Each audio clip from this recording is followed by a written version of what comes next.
let me welcome every one of you to another edition of The Back Room. I'm your host for tonight, Hank Philip Ryan, the USA Today bestselling author of 14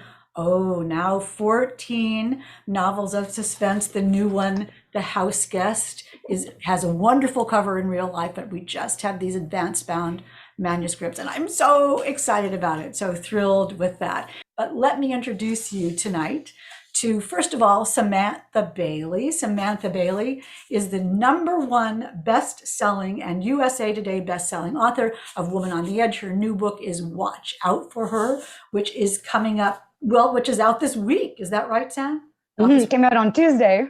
That's good. Woman on the Edge, let me tell you very quickly, was a #1 national bestseller and USA Today bestseller. It sold in 11 countries to date and still going strong. She is also a journalist and freelance editor. Her work has appeared in Now Magazine, The Village Post, The Thrill Begins, and The Crime Hub, among other things. As I said, Watch Out for Her is her second novel. She lives in Toronto. Oh, and I forgot to tell you, almost. It was an instant bestseller when it came out last week, an instant bestseller, and that is as good as it absolutely gets. So long may you write and long may you be on that list, but it is a fantastic book. Congratulations. Sam lives in Toronto, Canada, where she can usually be found tapping away at her computer or curled up on her couch with a book. Welcome, welcome, welcome. Thank you. Julie Clark is the New York Times bestselling author of The Last Flight, which was also a #1 international bestseller and has been translated into more than 20 languages. She writes thrillers that focus on strong female lead characters. Her next book, The Lies I Tell, which I just happen to have right here, look at that, which is gorgeously behind her, is the story of a female con artist and the journalist who infiltrates her world. You're hearing it here first because it releases on June 21st. So available for pre-order now, but not right now, after the show is over. Get it after the show is over. She lives in Los Angeles with her family and a golden doodle who she says has poor impulse control. Is that why the cover of your book is ripped? That's only food. He'll only steal your food. He's not interested in, well, some paper products, but not books. Okay. Lucky for you. Lucky for you. Welcome. We're so pleased to see you here today. Our next author, Sulari Gentill, is the author of the 10 so far Roland Sinclair mysteries, the Hero trilogy based on the myths of the ancient world, and the standalone mystery After She Wrote Him, for which she won the 2018 Ned Kelly Award. She's also won a massive and breathtaking number of other awards, and you should ask her about those. She was the inaugural eminent writer in residence at the Museum of Australian Democracy and toured the US in 2019 as an ambassador of Australian crime fiction. She lives with her husband and their boys on a small farm in the foothills of the Snowy Mountains in Australia, where she grows French black truffles and writes. Idyllic, it sounds idyllic. The Woman in the Library is her latest novel. It's very hard to hold this up gracefully and hold this other piece of paper in my hand at the same time, but this is her book, her new book, The Woman in the Library, which I love. All of these panelist books are quite amazing, and that will be released on June 7th. Welcome, Sulari. Nita Prose, our fourth panelist, is the longtime editor, serving many best-selling authors and their books, one of whom is on the screen tonight, and you should be able to figure out who that is from the bios. Her debut novel, The Maid, let me hold this up, The Maid, which you can tell just by looking at the cover that it is going to be fantastic. Her debut novel is a #1 New York Times bestseller and a Good Morning America book club pick. Yeah, that just happens to everybody. Yeah. But wait, there's more. It's in development as a major motion picture, produced and starring Florence Pugh. That'll be perfect. She lives in Toronto, Canada, in a house that she says is only moderately clean. What else do you need? Welcome.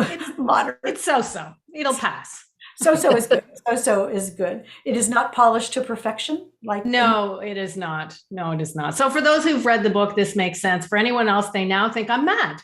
No, polished to perfection. If you have not read The Maid, you will understand it, but I know you will after tonight.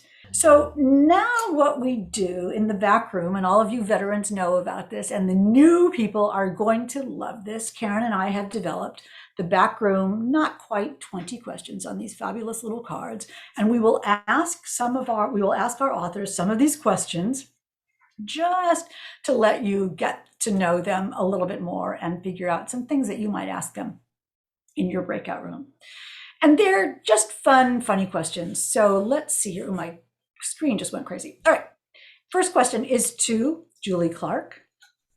And that question is your desk tidy or messy? Messy. I stack things up. So I have stacks of papers. I have like stacks of drafts, and then I have stacks of like tax forms, and I have stacks of things that I need to file that haven't been filed that usually never get filed because I know exactly where they are in a stack. And as soon as I file it, I'll never find it again. So messy. So the piles of files system works. Works for me. I have the same system. You know where everything is, right? Yeah. I know exactly which stack it's in. That's great. I have the same system too. So you're a girl after my own You heart. do? Okay. Yeah. That's good. That's Yeah. good. Me too.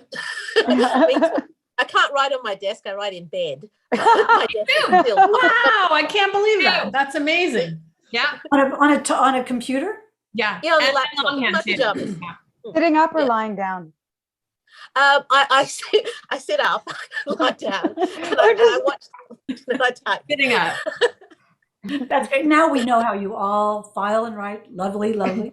Sam Bailey, let me ask you this. Are you superstitious? A little bit. Yes. When it comes to writing, I'm superstitious. I whenever I start a new book, I always have to have a new notebook. And it has to be a notebook that calls to me. I'll go to Indigo, which is one of our biggest bookstore chains here. And I'll look at the wall of notebooks. I have to wait till I get that flutter in my chest about the right notebook. And a new coffee mug, which comes from the dollar store. I get my mugs cheap. And the same thing, it has to be a mug that calls to me. And I drink from that mug every single day that I work on the book. Are you ever afraid or apprehensive of writing the first word in the new notebook? Yes. That's such a good question because it's so pristine and untouched that I don't want to sully it with my dark, twisted words. I love your dark twisted. I always write on the second page of a new notebook, so I don't ruin the first page. We can talk about that. We can talk about that later. Sulari, the question for you is, do you listen to music while you write, or does it have to be quiet, or a little of each? I can't write in the quiet. I actually watch television while I write. And it's got to be a kind of a mellow show like Midsummer Murders or one of the BBC sort of crime shows that has a sort of a gentle rhythm, so it doesn't take too much of my attention away. So I kind of work out the ratio of the show has got to take 20% of my brain so that the other 80% can write unimpeded. and yes, that's how I work. You're my hero. You've just you're instantly become my hero. The same thing. Like in every way, you're my hero too. Right, exactly. If I tried to watch television and write, I'm not, although I used to do homework with the television on, and my mom would say, you can't do that, and it would be fine. So, okay. Well, it certainly seems to work for you. I am ashamed. No, it works.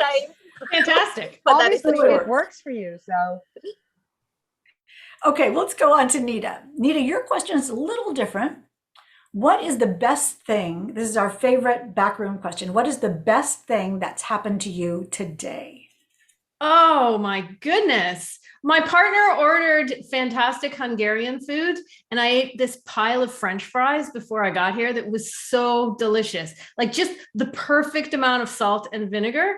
And I ate far too much. And you know what? I don't feel at all guilty. I feel fantastic about that. Well, it's a backroom day, and French fries, I think, don't count. Yay, I didn't know that rule. Excellent. Totally so. And it's cool when you get exactly the right, what kind of Hungarian food? They were schnitzels and some salads to go along with it. But how much salad I eat? Let's be honest here.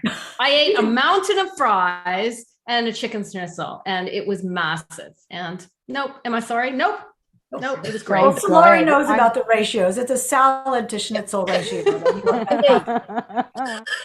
And when they cut up the fries, all the calories fall out. So naturally, and it's a vegetable. It's potato. There's health properties. You sound like in my there. teenage son. Just so you know, I'm sure I do. Mindy is saying whatever works. Let's talk to you each about what books you would love to recommend to our audience. Since the goal, Karen's and my goal, is to have your to be read piles go up and up and up. Why not give you 8 books instead of 4? Julie, what book are you recommending tonight? I am recommending one that's not out yet. It's called More Than You'll Ever Know. It's by Katie Gutierrez, and it's about a woman in 1985. It's a dual timeline, but a woman in 1985 who has a family in her small town of Texas, but she's married in Texas. She's also married in Mexico, and one of her husbands turns up dead. Sam, what book are you suggesting? So Hank is going to hold it up. This is Hannah Mary McKinnon's Never Coming Home. It's out on May 24th. Hannah is a fantastic author. I've read all of her books. Jenny Milchman has coined her the queen of the happily never after. Yes. And it is so spot on because nobody does an ending like Hannah Mary McKinnon. This book, and it's not a spoiler to tell you, it is actually, I'm just going to give you the tagline because it's so perfect. First comes love, then comes murder. Sulari, what about you? I'm recommending The Murder Rule by Dervla McTiernan. This is not Dervla's first book. I think she's known for her Cormac Riley series, which was The Ruin and The Scholar. But this is a departure for her. It's actually set in the US rather than Ireland. And it's brilliant. It's gripping, it's different, it twists that whole idea of the protagonist as a white knight. Hannah, who is the heroine or the protagonist of the novel, is a complicated character with complicated relationships, and it's a beautiful, meaty, complicated, intricate book with the wonderful plotting style that Dervla has become known for. Does indeed.